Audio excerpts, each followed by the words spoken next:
Саламатсыздарбы урматтуу көрүүчүлөр. Бул видеодо көбүнчө мектеп бүтүрүүчүлөрү жана жалпы эле адамдар сураган бир суроого токтолобуз. Мен кандай окууга тапшырышымды билбей жатам. Же жашоодо кандай кесиптин ээси болушумду билбей жатам. Эмне кылышым керек деп суроо беришет. Мындай караганда технология өнүккөн заманда жашайбыз. Өткөн муундарда жок нерселер бизде бар. Чексиз маалыматтын кени болгон интернетке эң алыскы айылдардан да кире алабыз. Бирок келечекте эмне кылам деген суроо актуалдуу. Мага жардам берген жооптордун бирине токтолом. Жооптун кыска варианты көп окуу керек. Кадимки китептерди, газета, журналдарды көп окуу керек.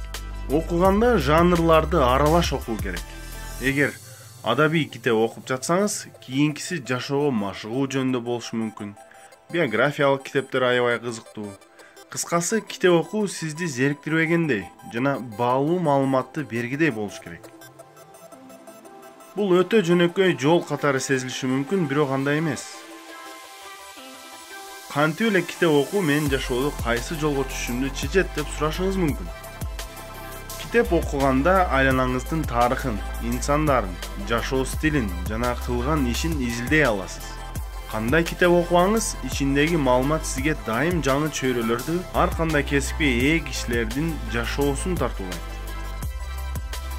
Мисалы, ылайдан идиш аяк жасаган бир каарман жөнүндө окуп жатып, сиз балким ошол чөйрөгө кызыгып, андан ары изилдеп кетесиз. Же нейрохирургдун жумушун сүрөттөгөн бир абзацты окуп жатып, ага да кызыгып кетишиңиз мүмкүн. Натыйжада сизге аябай жагымдуу бир чөйрөк чыгып калар. Күнүмдүк жашоодо андай шанстар азыраак, ошондуктан аларды өзүңүздөр китептерден издешиңиздер керек. Эгер байкасаңыз, айланада биз көнүп калган гана индустриялар бар. Балким сиз жаңы, бизге таанымал эмес индустрияны алып келесиз. Бирок кайсыны? Аны китептерден издеңиз. Эгер мектеп окуучусу болсоңуз, мектепти бүткөнгө чейин айлана чөйрөнү сезип чыгуу, дүйнөдө ким эмне менен алектенгенин бир аз болсо да көрүү, келечекте жол тандоого өтө маанилүү.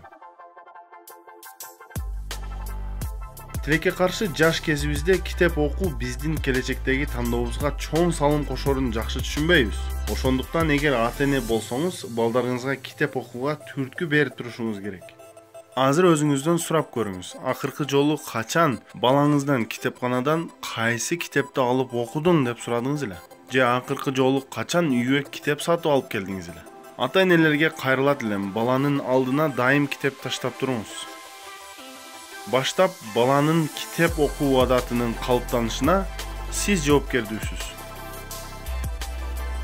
Эми жогорку окуу жайларда окуп жаткандарга же бүткөндөргө, эгер сиздин тандооңуз жакпай жаткан болсо, өзүңүздөн сураңыз.